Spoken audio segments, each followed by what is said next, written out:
What is up, you guys? In today's episode, we are talking about how to laugh at trolls and tactfully handle those Debbie Downers, negative Nancys, and straight up bye Felicias. If you're just jumping on for the first time, my name is Jen Casey. I am a business strategy coach, and I work with online entrepreneurs in the health and wellness field who want to turn their social media into sales. One of the biggest things that prevents a lot of people from really stepping into their authentic self, from really owning their message unapologetically, is this fear that they're not going to be seen as somebody who's expert enough, that people are going to judge them, that people are going to talk about them, and that people are going to publicly call them out. And this fear of embarrassment and humiliation holds probably most people back from actually achieving excellence. Today, I want to give you some practical steps so that you know what to do when you get yourself in with a troll, or when you've got somebody in your life who's just kind of not being that supportive person that you would hope they would be when you were working towards achieving success. Before we dive into that, I want to talk about the different types of attacks, or the different types of trolls.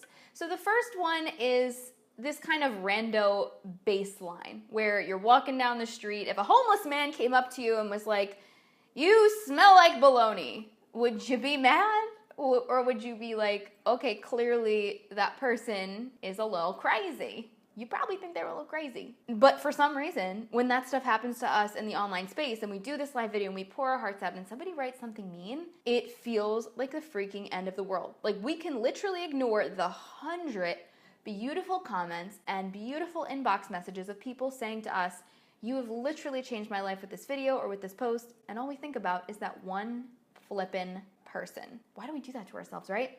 But the first one, it's like the random person, where we don't really take it in. We don't really think much of it. It's just a random person and we just kind of go, okay, that was weird. I'll give you an example. Just the other day, somebody commented a GIF on my video of this man with ginormous eyebrows and put like a picture of the eyebrows. It was like, "This is all I see." And I laughed so hard. Why? Because I know I have big eyebrows. I know they move sometimes when I talk. I'm okay with that. I'm not freaking out about that. I get really passionate about what I'm talking about, and sometimes they move. Sometimes they go like this, and I'm not mad about it. And my followers don't really care. They don't care. So I laughed at it. I thought it was hilarious, and I wanted to share that with you because a lot of times people think, oh, well, this person or that person, they're successful, but they don't get any negative comments. Yes, I do. We all get them. It is a rite of passage. And I think once you start to really get some serious trolls, it's like, you've made it. You've clearly, if you're getting trolls, if you're getting people who are actually paying attention to your stuff and are taking time out of their day to come and write something on your post, you've officially made it. So you gotta celebrate them. You've gotta celebrate every single troll, especially the randos who will come on your post and just be like, "Show me your boobs." You're like, what the hell's going on? I'm so confused. But that happens. Those are the ones that are easy to just ignore, because it's like a homeless person come up to you who's a little crazy and what they're saying is just nonsensical, and so we don't really give it much attention. Those ones are a little bit easier to ignore and filter out. But then we kind of get into the ones where people are being kind of mean, but maybe it's a little bit passive aggressive, or maybe it's a little bit manipulative, and maybe this is somebody who you know, or someone who you can see has a real profile, and you're like, well, they're not even a troll, but they're trolling you right now. And I'm not sure why they're taking time out of their day to do this. Did I do something wrong? Is there something wrong with me? And then we get in our heads. Maybe they say something to you like, "I don't agree that is the right way to build a booty," if you're a fitness coach. Or they say, "Your content could have been better," or "I didn't like the way you explained that." All of a sudden, we go into that thing in our head. We're like, oh my God, what did I do wrong? But it's this random person. Who are they? But those are the people who are kind of pulling at strings. Those can sometimes stick with us a little bit if there is some insecurity, or if there's some truth to something that they've said. Not necessarily truth, but if there's some belief that we have a belief somewhere in our subconscious, or fear that that might be true, and then a random person says it, they're confirming our biggest fear. and then we can get into panic mode. So they do this tiny little thing and we freak out. So that's kind of this middle section. And then the really bad ones, the really rough ones, are the ones that are full-blown character attacks. I just had an awesome call with one of my clients earlier, and she said this random girl reached out to her who is like kind of a mutual friend of a friend, inboxed her on Facebook with literally no prompting and said, I was going to join your program in the next class, but I see that you upped your prices X amount, and basically went on to attack her character and attack her integrity as a business owner and accuse her of just wanting money. And she was telling me this, and she's like, can you believe she said that? Why would she say that? Does she even know who I am? And I said, no, listen, that she doesn't know who you are, obviously. This girl, one of my clients, she is probably the most integrity-based, loving, giving entrepreneur and coach that you will ever find, that you will find anywhere.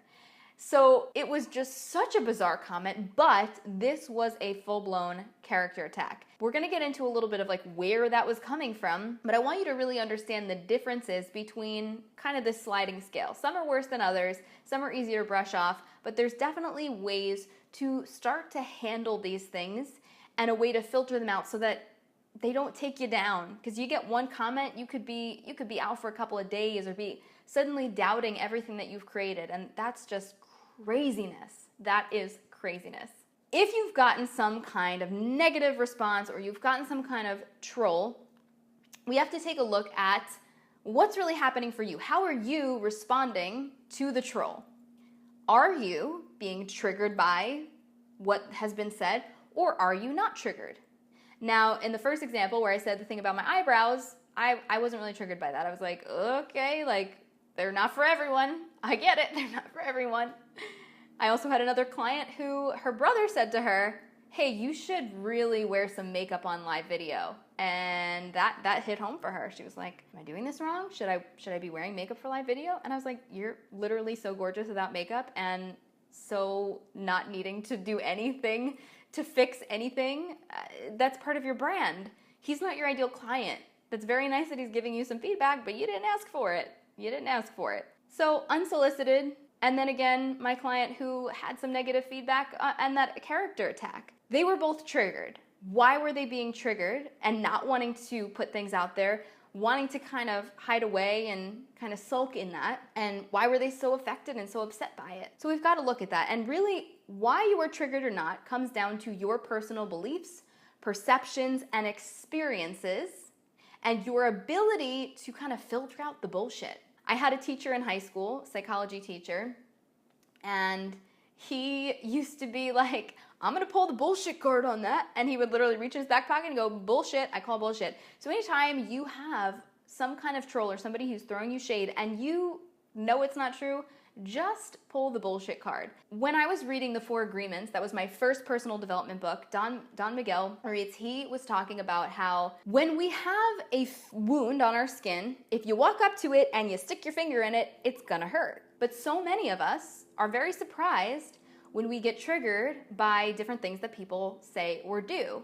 Why are we being triggered? Because we have an unhealed emotional wound. Now, we can't see it physically like we can on our skin, but we have to recognize that, okay, there's an unhealed part of me. There's some kind of belief that I had that I have. There's a belief that I have that's not serving me right now, that's causing me to revert back to an earlier time in my life where something happened, where this belief, this negative belief was developed, and I can make a new choice. Because right now, you are a grown adult. When you were a 3, 4, 5, 6, 7, 8, 9-year-old, you were not fully cognitively developed to filter out and say, oh, mom is in a bad mood and told me not to sing because she had a bad day at work. We're little kids, and as little kids, we think the entire world revolves around us. It's not until a little bit later, after we hit the double digits, that we really start to develop that part of our brain where we can say, oh, the world doesn't revolve around me. Other people have problems. Other people have lives and situations of their own. So until we get to that place, we're little sponges and we take everything in as our responsibility, our fault, and we develop these limiting beliefs. That's where mostly where they all come from. When somebody presses on that emotional wound, we're triggered. All of a sudden, we freak out, right? So we have to be aware Awareness is that first piece. And if you think about it, in life, there's kind of three types of people. There are those who are critics, those who are consumers, and those who are creators. And if you're listening to this, you are probably a consumer, because being a consumer is great. We want to learn, we want to grow. But I hope that you are also a creator. And if you are a creator, whether you're like, well, I'm not a performer, I'm not a vocalist, I'm not a painter, you're still a creator. And one of the best pieces of advice that I heard about being a creator is that when you put your work out there, let's say you do a live video, let's say you share your story, let's say you put up a new blog post, it is not your responsibility to babysit your work. That means once you post it, do not go, as tempting as it is, do not be that person that has to go and look at what people wrote about the post. We want to go look because we are looking for that significance. We are looking to be praised. We are looking for that affirmation that what we did was good. But when we do that, what we create is this need for people's approval. And if we don't get the approval, well, the post wasn't any good. Well, the video sucked. Nobody liked it. Nobody gave me a heart. Where's the connection? Do you believe it was good? Do you believe it was a piece of your heart? What if it changed one person? What if everybody loved it but nobody commented on it? Is it still crap? You know what I mean? So really take a step back and look at the things that you're doing with your creative energy. And when you put something out there, the reason that you are feeling scared to put things out there is because you're afraid of what's going to be written. So guess what? Don't freaking read it. Don't babysit your posts. Your responsibility as a creator is not to babysit it. It's to create it. That's why you were put on this freaking earth. So stop wasting energy on things that are not filling you up. So when we do get negative things written on our posts or written on our content or said about us, or maybe people go after the way that they don't like your voice or they don't like your hair or they don't like your clothes or your style or the way that you explain something. There's a million things. People can literally always find something not to like. Literally is one of those things because somebody said the other day that they literally didn't like that I say the word literally. And I was like, okay, cool. I don't care. I literally don't care. Literally don't care. It's just funny. It is just funny because you really have to take a step back and say, okay, where is this coming from? When I used to perform, I was a professional actor, and I get very used to going into audition rooms where you were being critiqued. You would walk in and they would make a judgment about how you sounded, if you fit this role. You're either too skinny, too fat, too much of a soprano, too much of a belter, too short, too tall, not pretty enough, too classical looking, too Disney looking. There's a million things a million different categories. And it's so easy to feel like you're not enough. And if you look at, I don't know if you guys have ever seen some of those commercials for Broadway shows. I was just talking about this the other night with a friend and we were laughing and kind of making fun of it. You see these commercials for Broadway shows and people are like, I loved Cats. I loved the costumes. It's like, these people are on the stage pouring out their hearts and souls. This is years and years and years of mastery and work and waking up, probably for some of them since they were 3 years old, being in dance classes, going to vocal training, going to school for this. And it's so easy for somebody who's not the creator to just come in and be like, I didn't like the way he sang that song. It was very odd. I didn't really like his voice. It was very nasal. And I'm sitting there watching some of these commercials like, I want to shake these people because they're just not realizing the impact that they have on someone else's energy. So this is like a whole other lesson of like, be careful with your words. Be careful what you say. Right now, you are in the entrepreneur space. You're building some kind of business. And you perhaps recognize how easy it is for other people to judge you because they don't understand what it's like being an entrepreneur. But be aware, just a suggestion, be aware of how you judge people in other areas of life. And don't be so quick to judge. Don't be so quick to judge. Okay, going back to this. When you are triggered by something that someone says, a couple of things you want to be able to ask yourself. First and foremost, where is this coming from? Why is this person suddenly coming to you, to your content, to attack it, to be weird, to say something odd? Where is this coming from? Are they a sad person? Are they trying to be malicious? Are they trying to help? Are they trying to be supportive? Where is this coming from? Is there any truth to anything that they have said? Is there any truth? We have to look at the facts. And this is definitely something that's difficult for those of you who are building your own businesses. When you are sitting down and you get a message or you get an email or you get a comment, it feels very personal because it's your work and you're the face of your brand. You can't hide behind anything else. It's you. I would recommend having a team or an assistant who can first go through some of your comments or at least your emails, especially if you're selling courses and one-on-one information products, because you don't want to be the first person to be taking that in. Let them kind of filter some of that out. As a coach to many health and wellness entrepreneurs, it's very easy for me to look at the things that they've gotten in their inbox and be like, oh, this is where it was coming from. Look, blah, blah, blah, blah, blah, blah. But when it's to you, it's different. But you have to ask yourself nonetheless, when you get an email or a comment, is this true? What are the facts of this situation? If someone reaches out to you and says that they hated your course because they didn't learn anything new, well, is that true?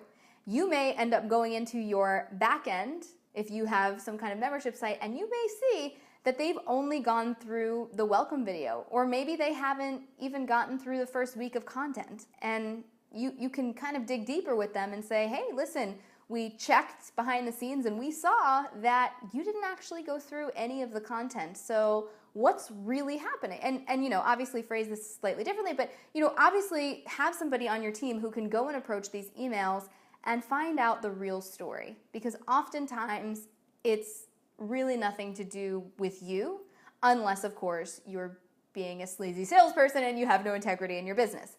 In that case, obviously there's some work to be done. But if there's some truth to what they're saying, you can do some work on that as well. But if there's not, really find the truth of what is happening.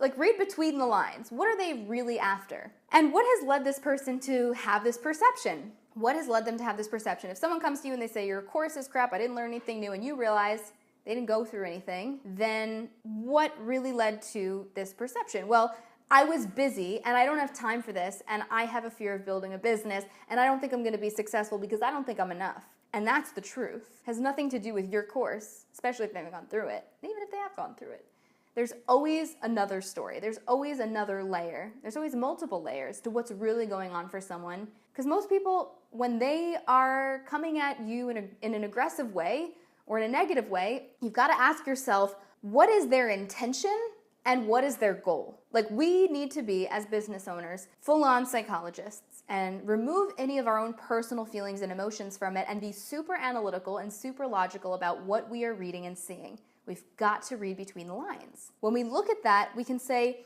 their intention here was to attack me, to get a rise out of me. Or maybe their intention was to get their money back, or to make me feel low enough so that I would just give in to their demands. People are going to try different tactics to get what they want. So we've got to identify their goal. What is their goal? Is their goal to get a refund? Is their goal to make you upset? Is their goal to make you a friend? I don't know. We've got to identify what that is. And when you can do that, you can remove your own feelings and thoughts from what's going on and really start to be analytical about what is in front of you. And when people are just being trolls, the real goal there, if they're just being nasty and they're not even a real person, the goal there is they're probably chasing some kind of significance. I don't know them personally. It's hundreds and millions of people. Hackers, they're chasing some kind of thrill. They're chasing some kind of significance in life. And their sole goal is to get a rise out of you, to make an impact on your day because they might feel invisible. And so that is their way of getting importance and significance in life. So I really wanted to talk to you guys about this today. I know this is a huge issue in the entrepreneur space. So many people are struggling with this.